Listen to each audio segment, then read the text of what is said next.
Yo, what's up? While this is on my mind. So, you guys, I actually got a chance to watch Greenleaf. I didn't watch all of the episodes, but I watched two episodes. A Time to Heal and let me see, what was the other one? Because I don't know if it was like in order. I think in Behind Closed Doors. So I've seen those two episodes and I kind of wanted to talk to y'all about it. Okay, I think it's a good show. I see why y'all watch it, you know. I think it's really good. I think the writing is good. I think the music on the intro and the outro, on the montage at the beginning, like I love it. You know, the intro to the show, I love it. It's great. Um the scenery on the show. I mean, just all in all, you could tell they put money into the show because the show is just very aesthetically beautiful. You know what I'm saying? The house, the land, the lake, everything, And then I like that I'm seeing all of these black actors that I've never seen before. I'm happy. Like, even though I like seeing the ones that we always see, I just like to see new ones because I like to feel like more of us are coming into acting and more of us will be on television, and this is a good look for Oprah. I think that this is a good look for her network. Now, let's get into the show. First of all, y'all, I have met Lynn Winfield before, and she's a really nice lady. So it's just amazing to me that she has the ability to make me dislike her on this show and still like her as a person from when I met her. My mom actually met her a couple of times, and we saw her when we were in a rooms to go one day shopping, and she was in there, and her and my mom talked again, and I'm like, oh, hey, how you doing? Okay, love your movies. All right. And I go sit my ass down somewhere, like, I ain't doing all that. But she was a really nice lady. I think she has family down here. But anyway, so on the show Greenleaf, it's about this family, the Greenleafs, okay? And the daughter Gigi, aka Grace, is coming back with her teenage daughter. Apparently she left for Arizona some years back, and she used to preach at her family's church. Her father is a preacher. Her mother is the first lady and is very ultra religious. Jesus sanctified in the Holy Ghost. If you don't follow the Bible to a T, then you're a demon seed from hell type. I follow the Bible type person. Her and her daughter-in-law, I don't know, the daughter-in-law with the fade, I forget what her name is, but her husband is Lamar Rucker, who his name is Jacob. He's a son on the show, and he's sleeping with his daddy's secretary, okay, this white girl. And I'm like, and he keeps saying he can't leave his wife, and they're in therapy, but he doesn't really talk. So it's like, what the fuck is wrong with you? Like, what is wrong with you? Either you want to be with her or you don't want to be with her. And if you do want to be with her, why don't you say something? Why don't you talk? Why don't you try to resolve whatever the problem is in your relationship, instead of sitting there not saying anything, like you're moping around and then cheating on her, and she knows you're cheating on her, and she know you cheating on her, and it's just like, oh my god, like so much drama, and the things that these women are willing to deal with. Like, I didn't like the lady with the fade. I really did not like her because I didn't like the way she jumped all over Gigi when she first came back about what she believed, and if it's not Jesus, then what exactly? How can you call yourself a Christian? And what are you trying to say? You're like more spiritual now? Like, I hate when like ultra Christian people try to get down on people that identify themselves as spiritual. What happens when you identify yourself as spiritual? Because I do too, but I still consider I was born Catholic, and I don't say I'm not Catholic. I feel like I am. I don't go to church every Sunday, and if we do go to church, sometimes it's not always a Catholic church. The Lord is wherever the Lord's gonna be. You know what I'm saying? And I feel like organized religion is a way to separate people from God, not a way to bring them to God. Because if you can't see that other religions have God in their religion as well, like if you can't see that some of this is exactly the same, just in different languages said by different people, if y'all don't get that, then I don't know what to say to you. Like, I just don't. You know what I'm saying? And as a person that, studies things and reads things and it has an open mind, I can't feel like that is the only representation of God that people should accept. I just can't, because it's too contradictory. And some of the things in the Bible, I just feel like like, for what? Like, why? Like, what is this about? Like, can somebody explain? Like, y'all did, translate this from language to language to language, and then from person to person to person to person from before then. So, what, I mean, I don't know, like, as far as that is concerned, certain things. But I believe in God, I believe in Jesus. I believe that everybody and everywhere, if you believe in God, I feel like you probably all believe in the same God, but everybody has different prophets and everybody has different stories attached to their religions. But a lot of them still teach the same thing, which is why I have respect for all religions.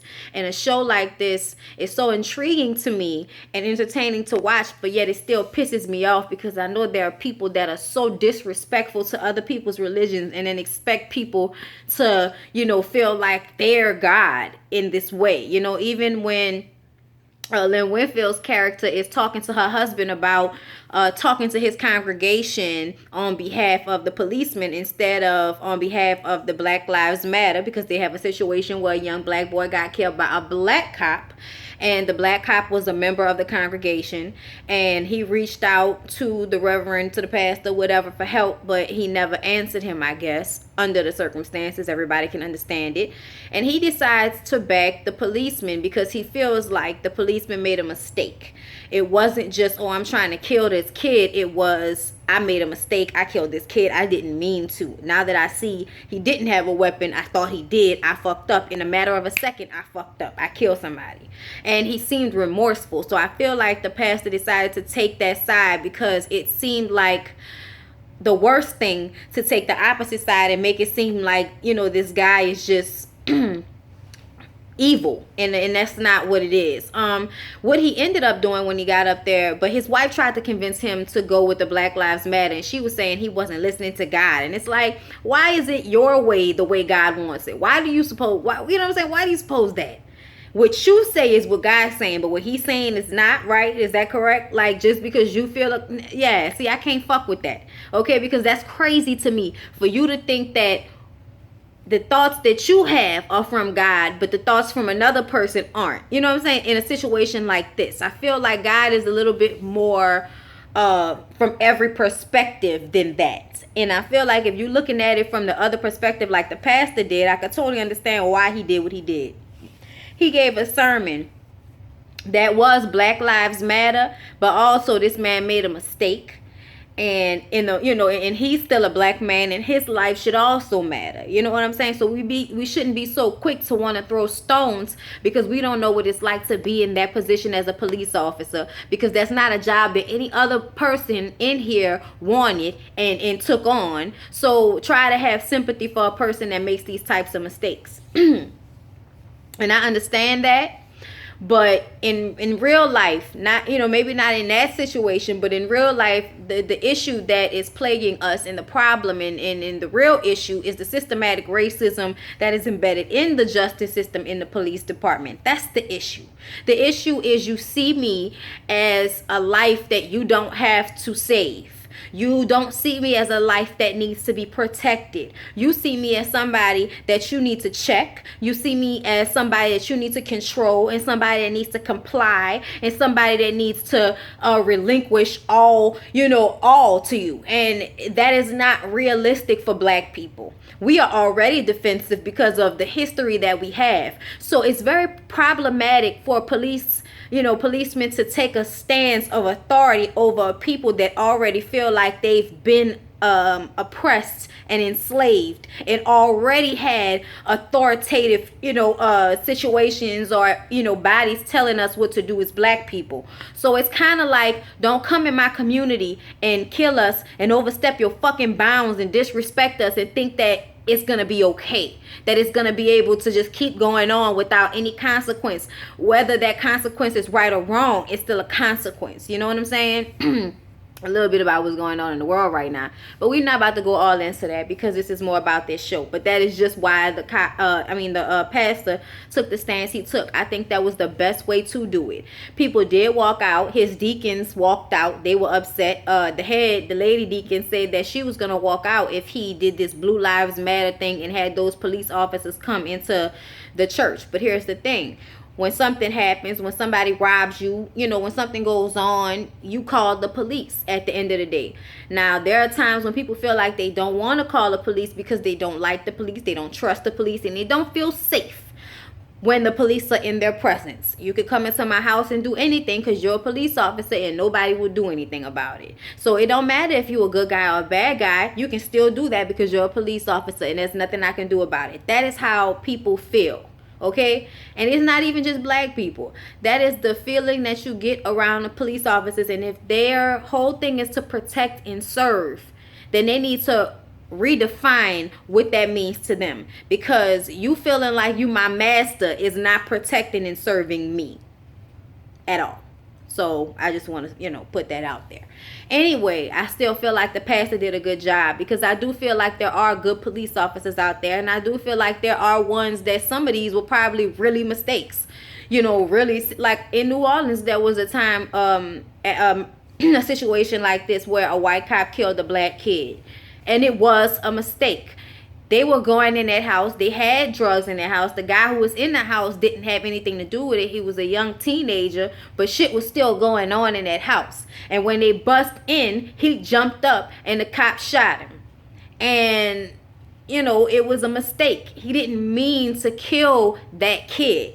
But under the circumstance, y'all about to go in SWAT style, I'm sure he already felt like these motherfuckers gonna be shooting at me when we go in here. So, as soon as I see somebody jump up, I gotta be prepared to act. Instead of, having that moment to see what's happening first, which I can't even say is, what I'm saying? Like, how can we say that's the easiest thing to do? But I also feel like if you're not prepared for that type of situation, maybe it's not the time for you. I feel like they need to handle police officers just like they handle FBI agents. They need to go through a Quantico type situation where they have to be put under pressure. And if you still killing people under that pressure, then you're not meant to be a cop yet. You need to practice some more until you can keep your cool under these situations, But anyway, that aside, on Greenleaf, he made the statement. The police came out, and it was a great sermon as far as I'm concerned. But, I just still felt like his wife's character, she took his back, of course, when he was giving a sermon. But she really went in on him about him not doing God's work. And that just wants to show that he is not a fraud in what he's doing. Now, he might be fucking over his congregation when it comes to them tax exemptions, okay? Because they are investigating him and asking, for him to give up his papers and be audited, because there is an investigation on clergymen taking advantage of the fact that they don't get taxed. So, they got a lot going on this show. The girl Gigi comes back to work with her father, and, she now notices all the things that go on, and there are a lot of family members that are not happy about that. She has a little sister that's obviously married to a gay man, and they're having a child, but yeah, I'm going to say she's probably married to a gay man. So, whoa, what's that going to be like? And then there is the bigger story of why Gigi came back to work there. And that's because her sister Faith died. That's what she came back for. Her sister Faith died, and she had a drug problem, and she killed herself. And she thinks that it's because of their uncle who molested Gigi and molested her sister Faith, and she feel like her mom knew. And I feel like the daddy doesn't know or doesn't feel like it's real or something, because they allowed him to sit at their table every night and still be, around them and work with them in the church, So it's a very creepy thing going on with him sitting at the table staring at her across the room and all of that type of shit, knowing that he probably molested her and her sister. And that's why her sister was out here taking naked pictures and shit. And this crackhead tries to extort money out of her for the pictures. And, she gives him $500, and he basically says that girl was dead inside. You know what I'm saying? Like, whatever was there before wasn't there no more. You know what I'm saying? So it's a lot going on the show. Her teenage daughter is getting to know her cousin or aunt. I'm not sure whose daughter that is, okay? Because they all live in the same house. And I heard her call Lynn Winfield's character Mama. So I don't know. But all I know is two little teenagers running around the house sniffing Ritalin like cocaine is scary to me. So yeah, that's basically everything that's going on, and I'm excited about the show. I can't wait to get into it further, and we'll talk about it more as it comes back on. So I'll talk to y'all later. Love Greenleaf. Thanks y'all for putting me on it. Mwah!